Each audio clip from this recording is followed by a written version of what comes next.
Hi everyone, this is Jem Salcedo. So this channel is all about building a purposeful online business. So pag-usapan natin ngayon yung 4 P's na makakatulong sa iyo to end your comfort zone so that you can go to your purpose zone. So, magandang example natin sa Bible si David and si Saul, no? Kung makikita natin yung storya nila, yung story ni David and Saul, makikita mo talaga na itong si David, no, nabuhay siya doon sa out of comfort, no, yung comfort zone niya, iniwan niya. And Saul, gusto niya doon sa comfort zone always. So, there's a comparison. And we know the Word of God gives us principles, patterns, and precept also. And also, mga example to follow. So, these are the things na kailangan malaman natin and maintindihan talaga that the comfort zone is not the place that we are supposed to be. So, kapag nandun tayo sa comfort zone natin, talaga mahihirapan lumabas yung true identity natin. Why? Because dun sa comfort zone kasi, pag-aralan mo, nakikita mo talaga, pag nasa comfort ka, ayaw mo mag-take risk, ayaw mo mag-isip, at the same time, hindi nagagamit talaga yung creativity ng mind mo. Kasi ayaw mo mag-isip and um, kaya nga yung marami, they don't know that the stress is a blessing. Actually, it's a blessing talaga. Kaya nga whatever nangyayari sa'yo, sabi ni Paul, you need to give thanks. Kasi dun mo talaga makikita na um, lahat ng lahat kaya mong gawin at hindi bibigay ni Lord sa'yo na hindi mo kaya. So, they are blessing. Why? Because ipapalabas lang niya talaga yung kakayahan mo. And God will never give us an assignment without the ability to do the assignment. So, remember that comfort zone is not the place that we are supposed to be. No? And then number two is we need to understand also that the failure zone is not the place to settle in. So, ibig sabihin ng failure zone, actually hindi siya failure, there's a lesson zone. I think papalitan natin ng word na yung mga failure, yun yung mga magtuturo sa atin, no? At magpapamaster sa atin dun sa mga kaya nating gawin. And there's no failure. There are two things that can benefit you when you try, when not trying, when you decide, when you do it, and when you go out in your comfort zone. Two things. It will work dun sa purpose mo, and the number two, it will work in you. So, two things yon. Hindi maaaring hindi mangyari. No? Yung kapag nag-pursue ka, kapag may ginawa ka, mangyayari talaga is may benefit dun sa gagawin mo, dun sa buhay mo at dun sa gagawin mo at dun sa assignment mo. And also, we need to understand and remember that we are created to do more, to be more. And dun ko naalala yung napanood ko sa Lion King, no, na nagkaroon din ng series about dun sa Good Dinosaur, yung you are me and more, no? Sinasabi ng kanilang mga tatay that they are me and more, no? And we are more. We are created for more.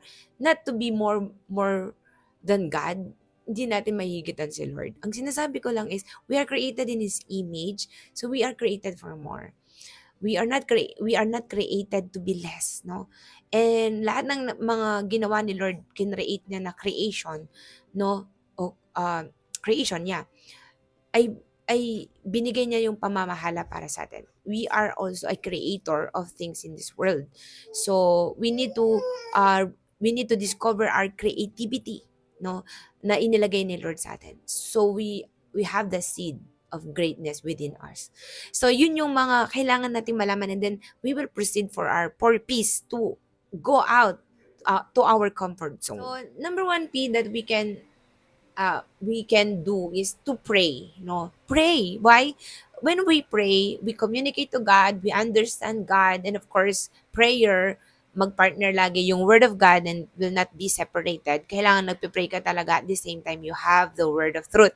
You have the promises of God, you are declaring the promises of God, the things that God does or the thing that God have done already for us.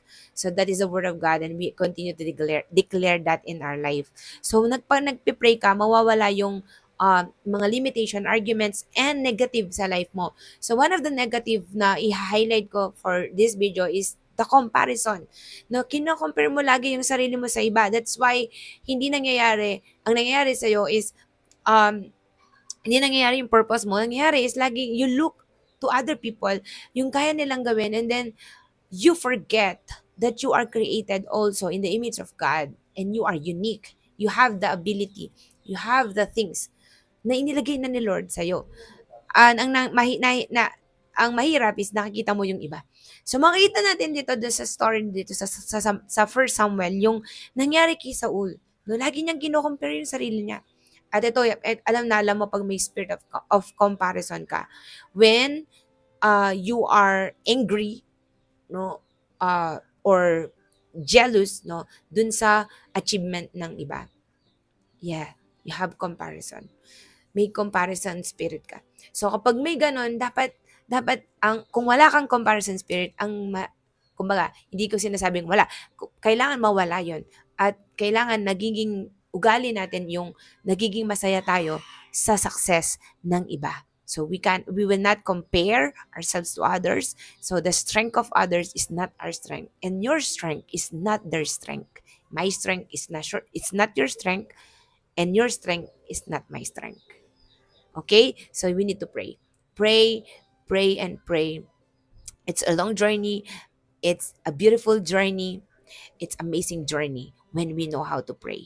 So number 2 that we can do is, sa purpose natin, number 2 is to prepare. So we need to be prepared. Nagiging prepared tayo. So si David, no, prepared na prepared siya. Actually, nung time na kailangan na siya, naka-prepare talaga siya. Big sabihin nun, hinasa niya talaga yung kagalingan niya dun sa pag-slingshot o yung pag-tiradol, no? Talagang, ano yun, well-prepared talaga siya. Why? Ginamit niya sa mga leon, ginamit niya sa mga oso, sa mga pumapatay ng tupa na kanyang inaalagaan. So, nung dumating na yung appointing time, o ibig sabihin ng appointing time, yung assignment na gagawin niya, no, well-prepared siya. Why? Kasi ginamit niya yung kanyang kagalingan, yung heart niya, yung service niya. Alam niyo, kanya nagawa niya yun because of his obedience, because of his love, no, for his father and for his family, and also dun sa mga inaalagaan niya. He has a concern, he has a obedient heart talaga. And nung time na kailangan na lang gawin yung assignment niya, napatayin si Goliath, naka-prepare siya. So, let us obey. Let us obey whatever instruction you have. It's a preparation time. Actually, alam nyo, kaya kailangan i-embrace natin yung season, yung mga ginagawa natin ngayon. It's a preparation time. So, ang gagawin ni Lord sa'yo at sa akin, ay yung aayusin niya yung character natin. Aayusin niya yung heart natin, yung attitude, yung character. Because, may nabasa nga ako na kapag nagkaroon ka ng shaking o pag nandun ka na sa appointing time dun sa assignment mo, kung ano yung nandyan sa heart mo, yun yung lalabas. So if your heart is right, because you are prepared, no, nangyari ka, preparation talaga, prayer, and then you humble yourselves, and you know who you are because of your preparation, gagaling at magtatagumpay ka. That is number 2 P natin for this video. And then number 3 P that we can have is pursue. Yan. So, mag-pursue ka. So, ano yung pursue na sinasabi ko dito? Yung, meron bang humahadlang sa'yo? Actually, maraming hahadlang talaga sa'yo. If you have a dream, if you have a big dream, if you want to do more for the Lord, and you want to go out to your comfort zone, discovering your purpose through His Word, and through your prayer and your personal relationship to God, and in your relationship to other people, especially the relationship that we have in other people na may pananampalataya. When you go out, no, meron talagang mangyayari na pipigil sa'yo. Meron kapamilya mo, mahal mo sa buhay, o malapit sa buhay mo, may mga ganon. But you need to pursue. Just like David. Si David, mismong tatay niya, nung time na i-anoint siya, pinapahanap siya ni Lord, no, para ipag-pray kasi i-anoint talaga siya that time. Ang tanda natin, yung anointing, hindi po sabihin in-anoint ka ngayon, yun na yung appointing time mo. No, anointing, will do first before your appointing time. So pinagpray siya, pero mismong ang tatay niya, no, hindi naniniwalang siya yung i-anoint, no, ni Samuel that time. So, maharing may mga nagda-doubt sa'yo, maharing may pumipigil sa'yo. Ang pinakamalaking magpipigil sa sarili mo dun sa purpose mo at mag-aano sa'yo sa comfort zone mo, yung sarili mo. Yeah. Other people will have contribution in your life, but understand na they are contribution, and it's up to you if you will allow them na mag-ruin ng life mo, no? And we have a control. Kapag meron kang control life, no, ibig sabihin nun, you focus on your goal, you focus on your God-given assignment, you focus on your purpose, you focus dun sa gusto ng paggawa ni Lord sa'yo, I assure you, no, wala ka na sa comfort zone. You are doing your purpose zone.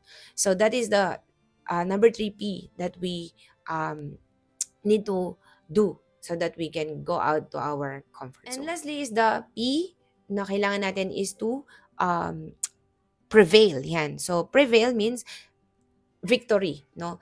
Magiging victorious lang ang buhay natin kapag hindi tayo tumigil.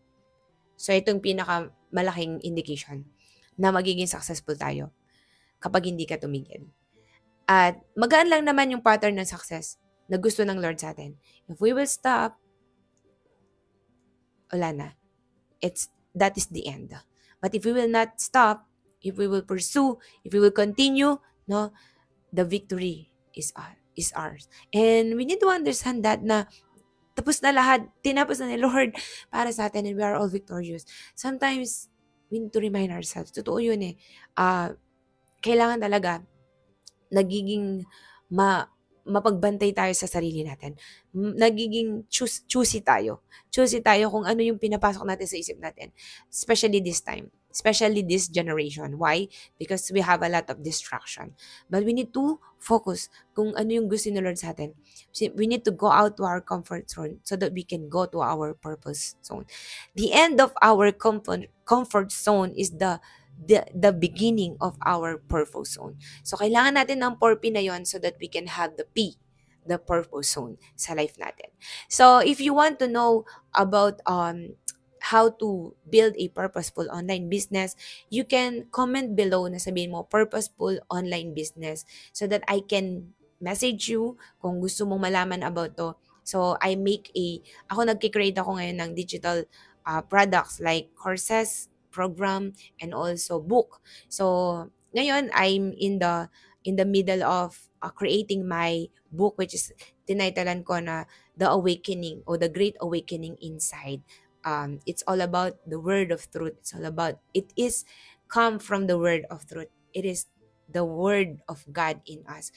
So, I will gonna announce here kung kailan ko i-release yun. But I make a goal na matapos ko this month of July. So again, this channel is all about creating your purposeful online business that can help you more to do the purpose of your life in your life. Especially, kailangan talaga lalo nating ma-expand pa yung kingdom ni Lord through the things na ibinigay ni Lord sa ating buhay.